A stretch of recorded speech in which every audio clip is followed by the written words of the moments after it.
The occupation here at Occupy Wall Street is in its third week.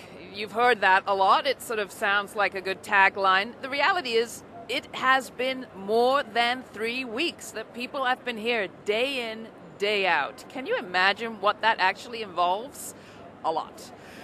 With me is Nalini. She's been here since day one, and she's part of the organizing team and the outreach team that has managed to bridge the distance between that first day and this day, and between the grassroots folks here and the labor movement. It's all paying off today. Could be a turning point day as labor and community organizations march and declare their support of what's happening here at Occupy Wall Street. Nalini, you must be feeling pretty darn pleased with yourself, and you have a right to.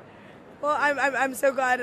I'm proud of everyone because everyone is outreach here, and everyone has done an incredible job of, bridging the gaps between different communities all over New York, and also all over the occupations across the country. So today's going to be a great day. Finally, some occupations we can believe in.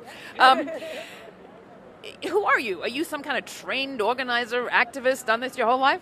For the last couple of years, I've been working with the Working Families Party as an organizer.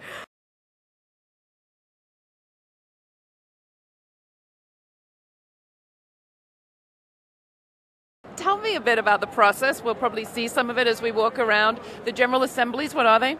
General Assemblies is a chance to for everyone to kind of report back on working groups, make some announcements about things that are going on, points of information, and also pass agenda items. So, we have proposals that are put on by working groups. Working groups are autonomous. They report back to the General Assembly, and as the General Assembly, we get to decide if it's something that's really extremely pertinent or it has to do with our security and ethical reasons. We decide on proposals together and come to consensus on issues. Let's talk about the issues and what you hope to change.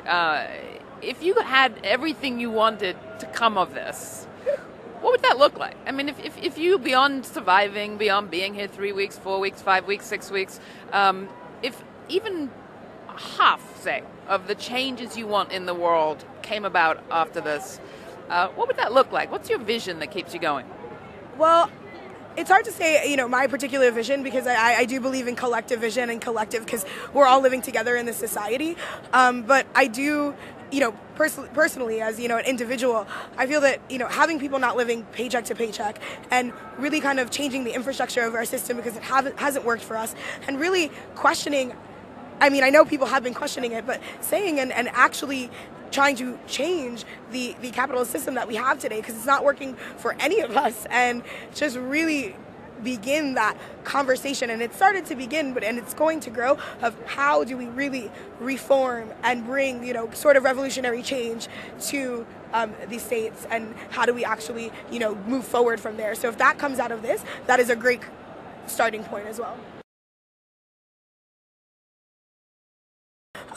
As far as, the importance of labor joining, it's huge. I mean, labor is under complete and utter attacks these days from corporate America and from, the management aspect of things. And to have these folks who shut down New York City back in the 20s and in the 30s, to have them really joining this, new age radical movement is really awesome to see, because we want to get them back to their roots as well. And the community organizations? Yeah, same thing as well. Community organizations they've been fighting for this stuff for years, and it's great that we can all join under this one overarching topic, that it's like corporate greed, and it goes on to so many of what community organizations work on, that is in itself a beautiful thing to just see it all kind of merge together. It's just, the pieces of the puzzle are coming together. The pieces of the puzzle are coming together. The enthusiasm about Occupy Wall Street is spreading out. At last count, how many occupations do you think are happening around the country? And I don't mean to put you on the spot, but a ballpark idea? Around the country, I would believe there's like 29 to 32. I'm going to ballpark that figure. Around the world, there's about 57 going on. Thanks so much for joining us. We hope to stay in touch with you. Keep it up.